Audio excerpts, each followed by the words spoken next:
할렐루야.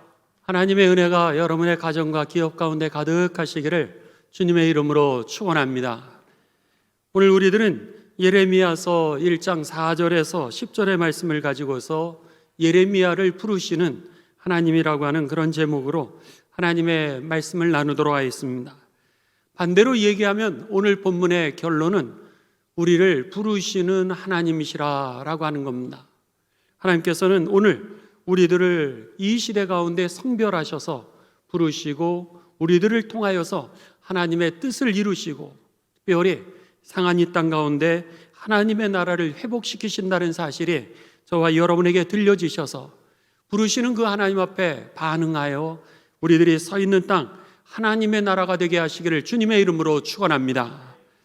우리들은 이제 예레미야 선지자라 그러면은 여러분 어떤 생각이 드십니까? 여러분이 예레미야 선지자 그 말을 들으면은 제일 먼저 생각나는 것은 눈물의 선지자다라고 하는 그런 이 제목이 생각이 됩니다.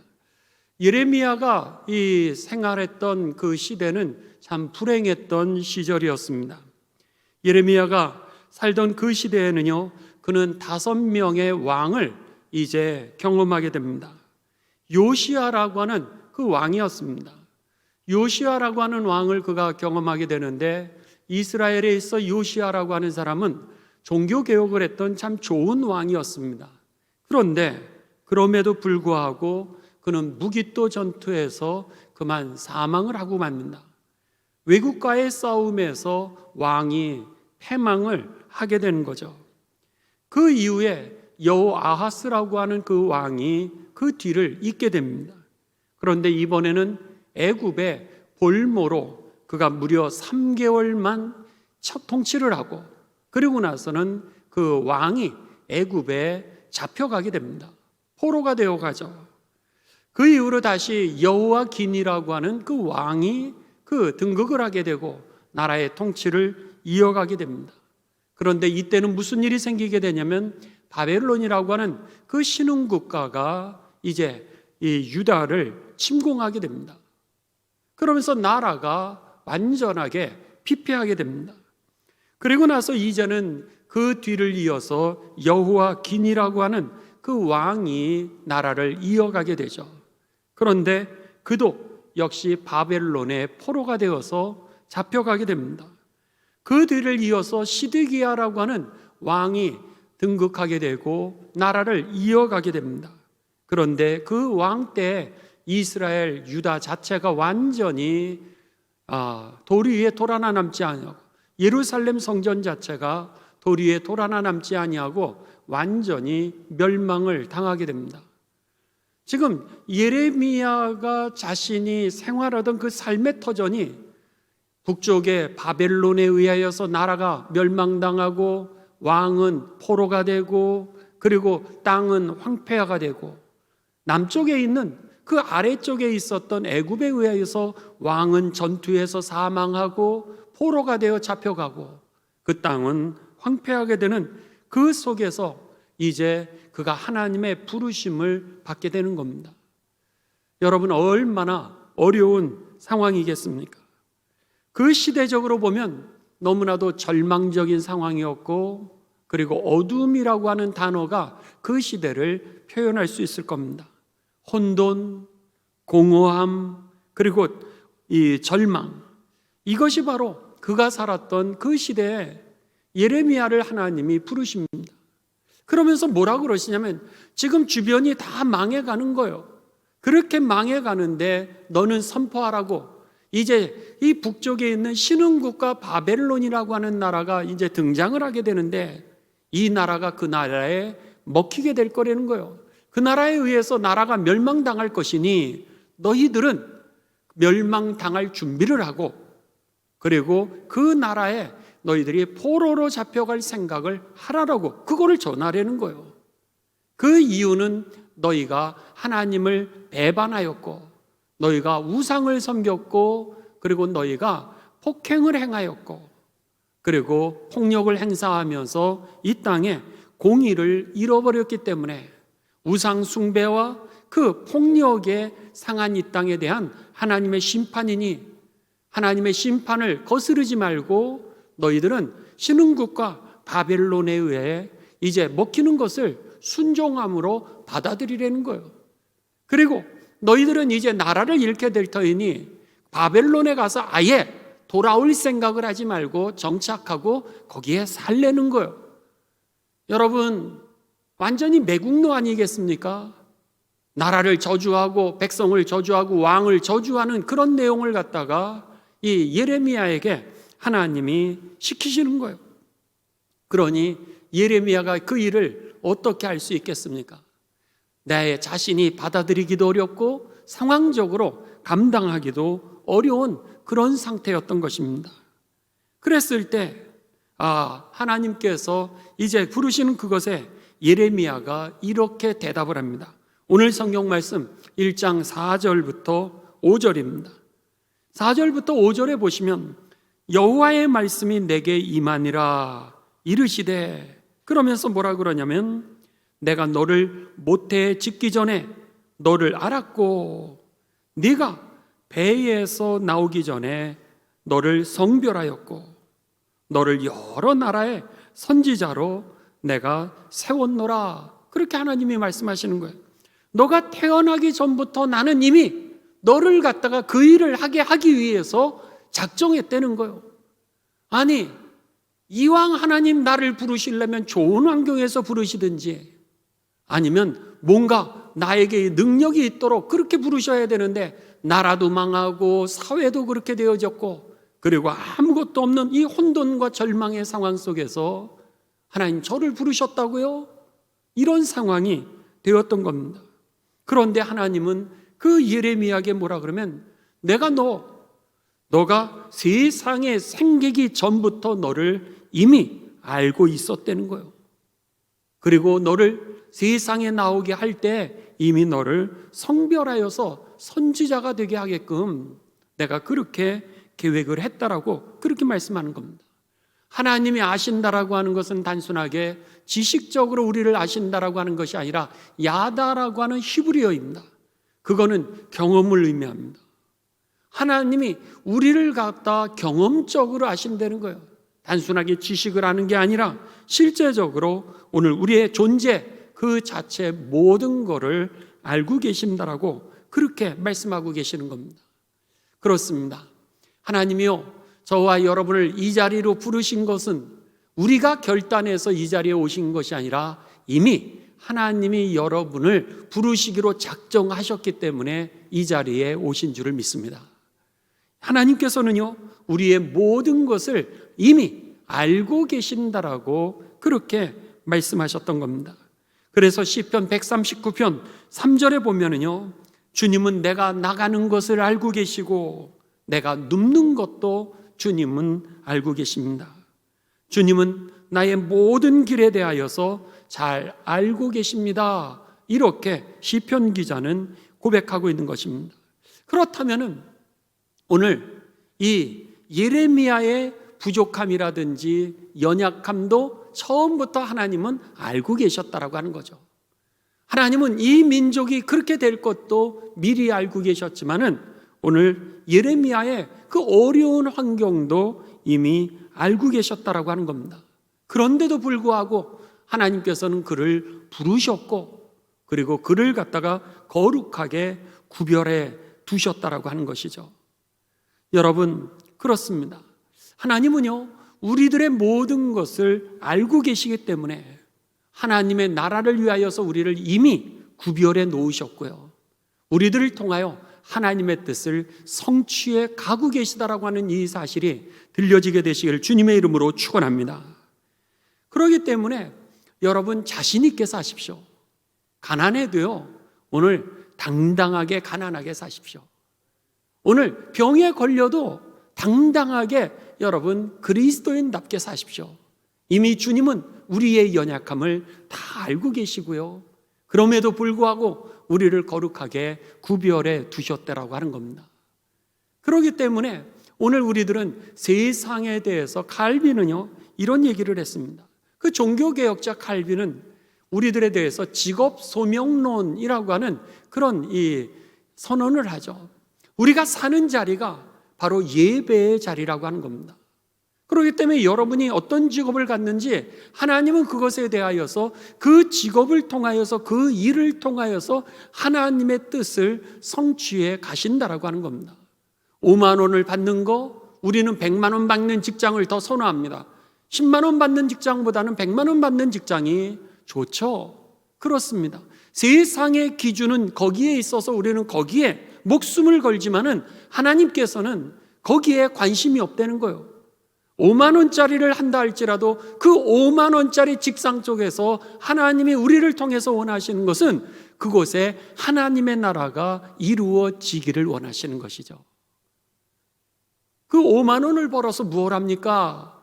여러분, 5만 원을 벌어서 우리가 5천 원은 11조하고 4만 5천 원은 이웃을 위해서 나눠줄 수만 있다면 오늘 얼마나 복된 일입니까?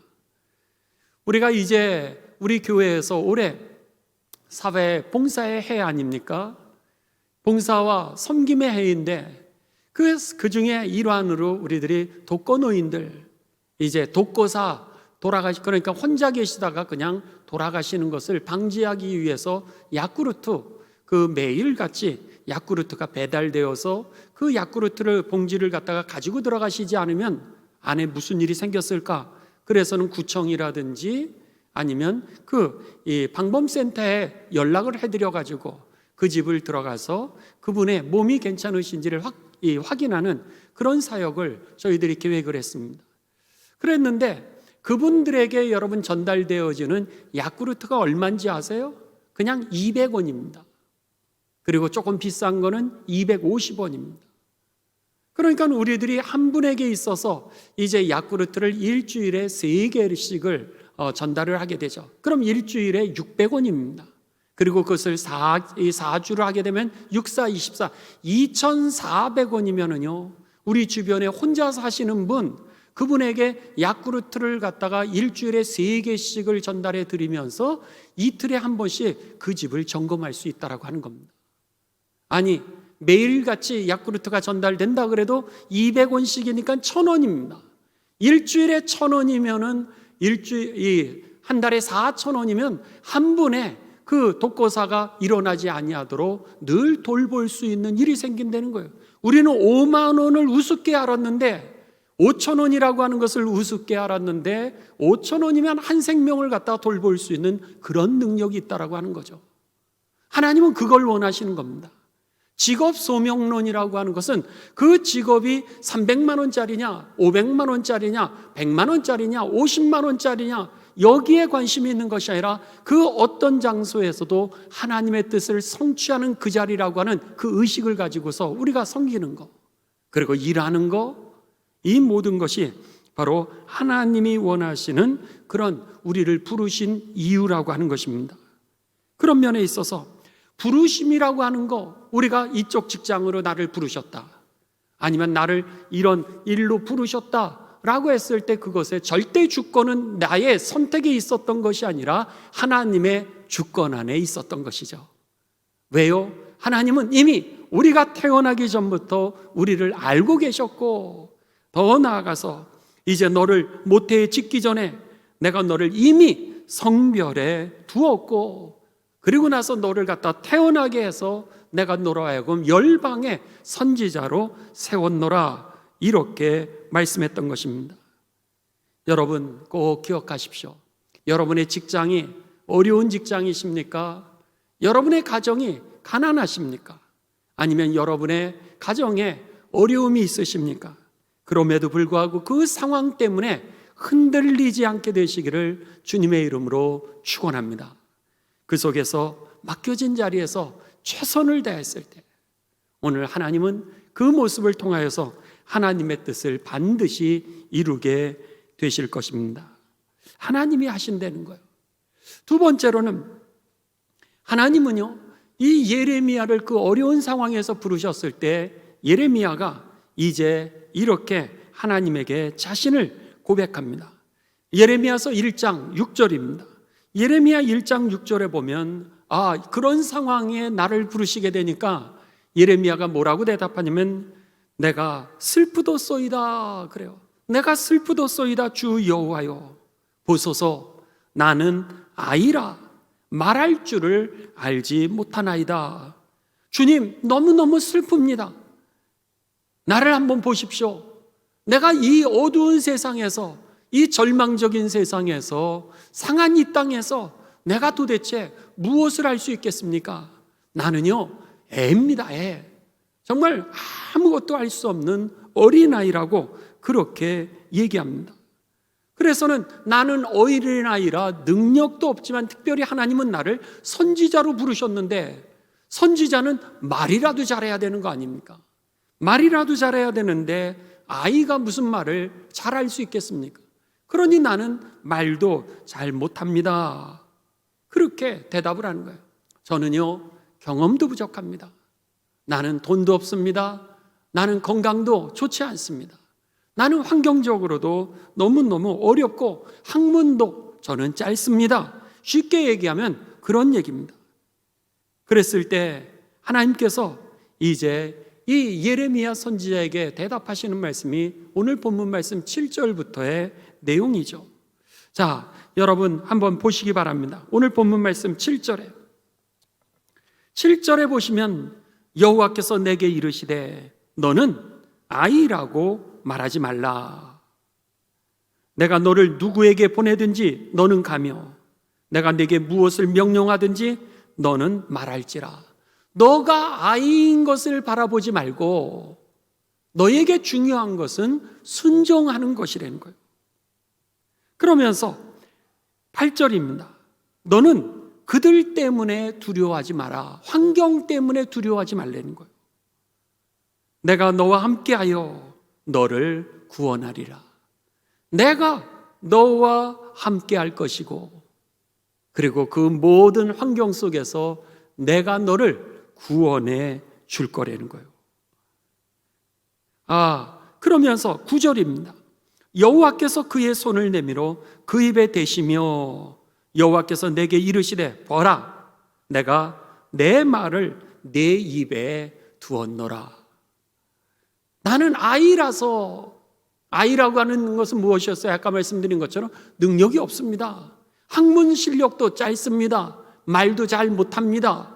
그런 거 아니겠어요? 나는 병이 있습니다. 그래서 나는 할 수 없습니다라고 그렇게 얘기하는데 하나님은 주변을 두려워하지 말라는 거예요. 그러면서 뭐라 그러세요? 나는 그러면은 말도 못하는 어린아이입니다. 말도 못합니다. 선지자는 그러면은 말이라도 잘해야 되는데, 그런데 하나님이 뭐라 그러세요? 네 말을 하는 게 아니라는 거예요. 너가 가지고 있는 그 말로 얘기하는 것이 아니라 내 말을 이미 너에게 맡겨 놓았느니라. 그러니 너는 순종하면은 내가 너를 구원해 줄 거고 내가 일을 할 거고 말도 내가 할 것이라. 이렇게 하나님이 지금 말씀하고 있는 것입니다. 여러분, 오늘 우리들이 하나님이 부르셨을 때 늘 변명하는 얘기 중에 하나가 바로 이 말이죠. 하나님, 제가 할 수 없어요. 저는 어린아이죠. 하나님, 할 수 없어요. 저는요 말도 못해요. 그렇습니다. 그런데 하나님은 알아. 내가 너를 알아. 이 말씀을 하시는 거예요. 한번 생각을 해보시기 바랍니다. 모세를 여러분 우리들이 기억해 보면은요, 모세가 어떤 사람이죠? 모세는 우리가 화려한 사람으로 생각을 합니다. 그래서는 이 애굽의 왕궁에서 자랐던 왕자라, 이 정도 생각합니다.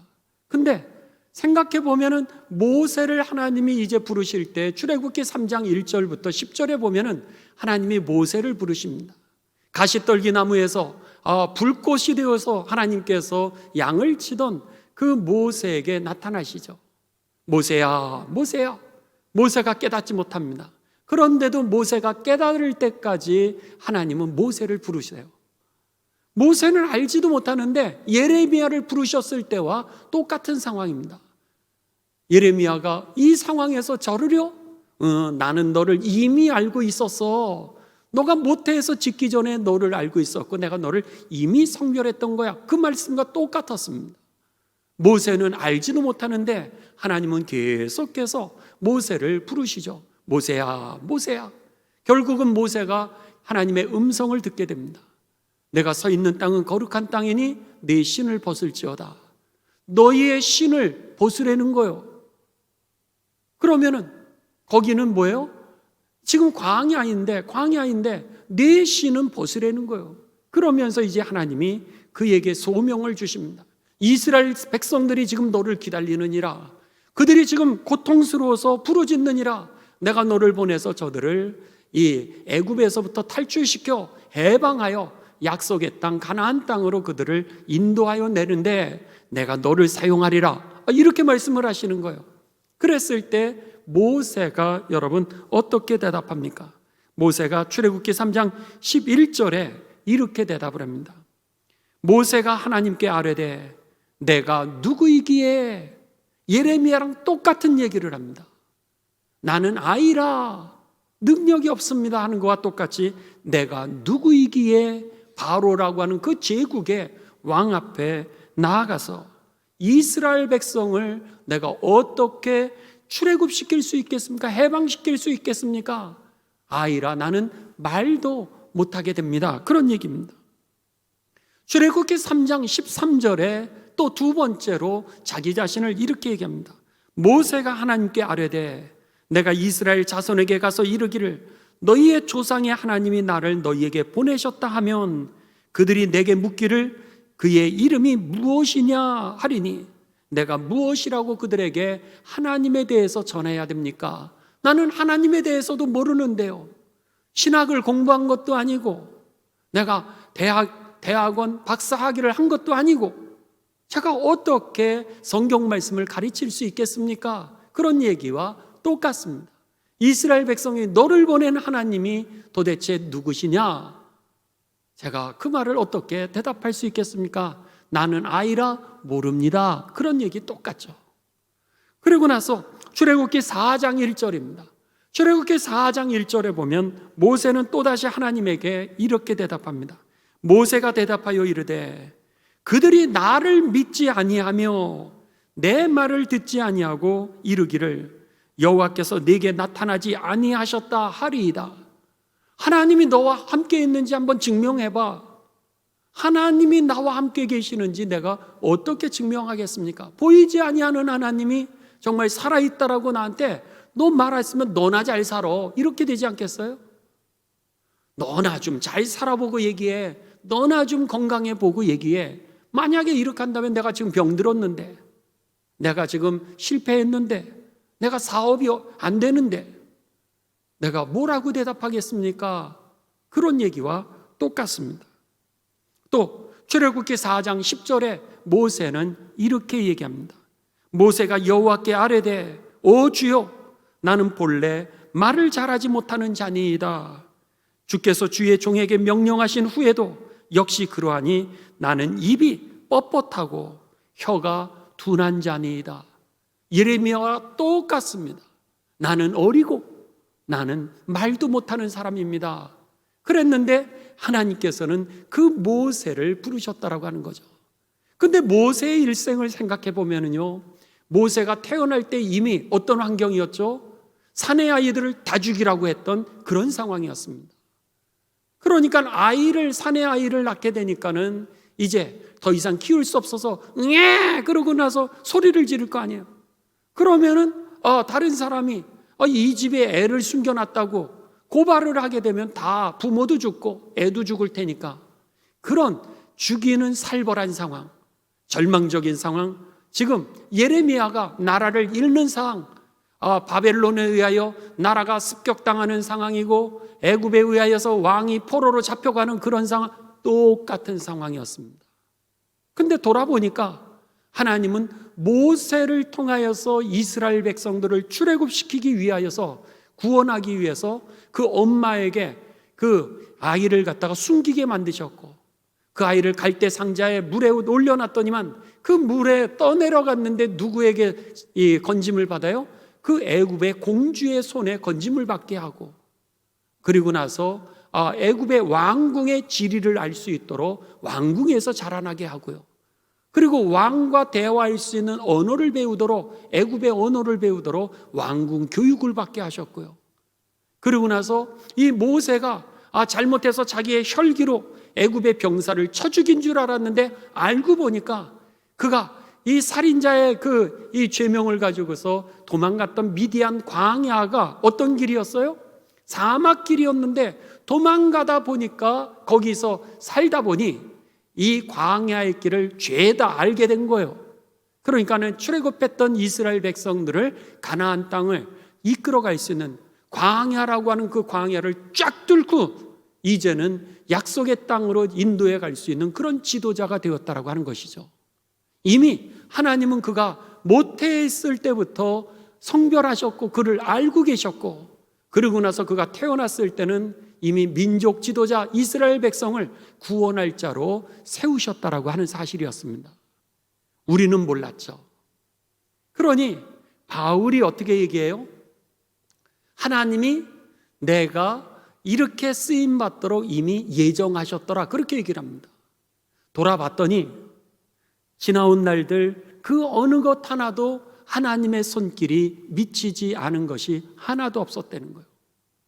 그러니까는 오늘 되어지는 일을 우리가 해석을 하지 못하지만, 이해할 수 없지만, 나는 아이라, 나는 말을 못하는 사람이라고 우리는 그렇게 얘기하고 있지만, 그럼에도 불구하고 하나님은 이미 우리를 알고 계시기에, 우리의 부족함을 알고 계시고 우리의 연약함을 알고 계시기에 우리를 그럼에도 불구하고 하나님이 부르셨다라고 하는 것입니다. 그렇기 때문에 가난해도요, 여러분 당당하게 가난하시고요, 그리고 병이 들어도 당당하게 병이 들고, 그리고 오늘 조그마한 월급을 받는 직장을 가지고 있다 할지라도 충성을 다하시기 바랍니다. 그랬을 때 그 우리들의 삶을 통하여 하나님께서는 주의 뜻을 성취하실 것입니다. 이사야도 마찬가지였습니다. 이사야도 그거를 하나님께서 부르셨을 때, 이 이사야서 6장 1절에서 5절에 보게 되면 이사야가 성전에서 예배를 드릴 때 하나님의 임재를 경험하게 됩니다. 그럴 때 하나님께서 그를 부르시죠. 부르시니까 그는 뭐라 그래요? 화로다, 화로다. 나는 부정한 입술을 가진, 나는 말도 할 수 없는 사람이라는 거예요. 나는 죄인이라는 거예요. 내가 어떻게 하나님 앞에 쓸 수 있겠습니까? 나는 쓸 수 없는 사람이라고 그렇게 부정했는데, 결국 하나님께서는 그럼에도 불구하고 내가 내 입을 숯불로 지지겠다는 거예요. 내가 말을 못하겠다 그러니까는 하나님은 숯불로 천사를 데리고 와서 그 천사를 통해서 그의 입술을 찢어버리십니다. 입술을 찢으시게 되니까 그 다음부터는 내 이야기를 하는 것이 아니라 하나님의 얘기를 하게 되는데, 그 6장에서 하나님의 부르심을 받고 7장 14절에 처녀가 아이를 낳으리니 그 이름을 임마누엘이라 하리라, 메시아 선언을 하게 되는 거죠. 그래서 이사야 선지자를 통하여서 예수님이 탄생하기 전 이 700년 전에 이 땅에 메시아가 오게 될 것을 그가 예언을 하게 되었던 겁니다. 그렇습니다. 모든 사람이 부름을 받았을 때는 자격이 있어서 부르심을 받은 것이 아니라고 하는 것이죠. 하나님 앞에서는 우리의 연약함이라고 하는 것이 전혀 문제가 되지 않는다는 사실이 들려지게 되시기를 주님의 이름으로 축원합니다. 하나님이 찾으시는 사람이 누구냐? 그것은요, 우리가 부족할지라도 순종하는 사람을 찾으십니다. 우리가 연약할지라도 순종하는 사람을 하나님이 찾으시고 그 사람을 사용하시는 것입니다.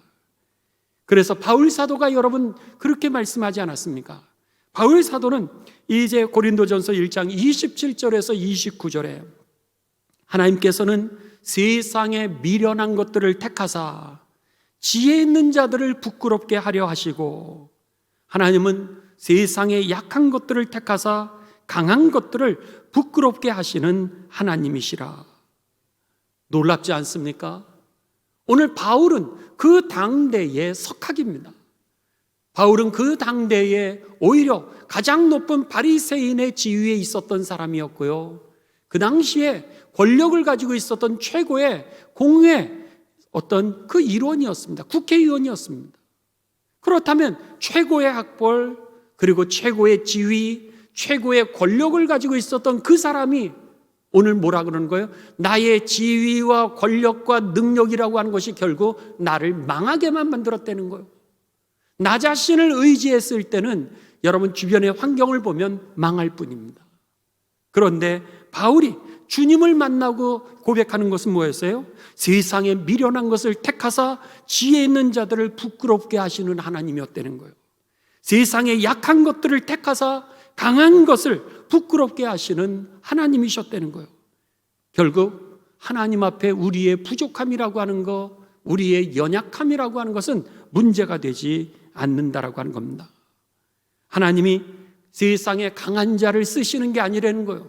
하나님이 세상에 문벌 있는 자를 쓰시는 게 아니라는 거예요. 하나님이 세상에 지혜 있는 자를 쓰시는 것이 아니라 오히려 약한 자를 들어 사용하신다라고 하는 것입니다. 그것이 예레미야였고, 그것이 바로 모세였고, 그것이 바로 이사야 선지자였고, 그것이 바로 바울 사도였던 겁니다.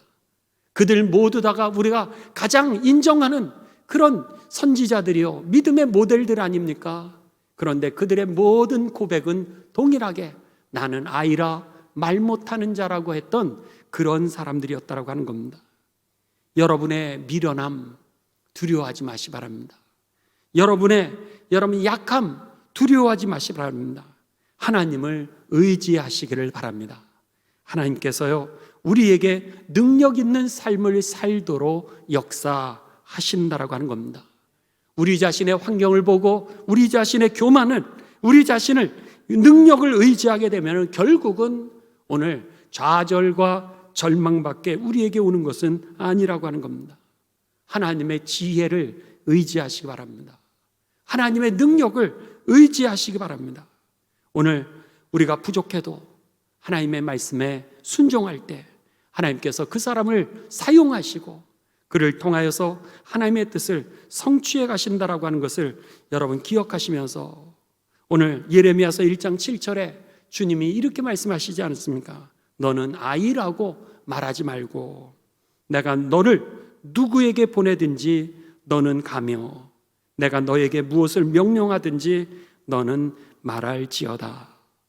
그랬을 때 하나님께서 순종하는 그를 사용하셨던 것처럼 저와 여러분을 하나님이 순종을 통하여서 사용하시는 가운데 우리가 서 있는 땅에 하나님의 나라가 회복되어지게 되시기를 주님의 이름으로 축원합니다.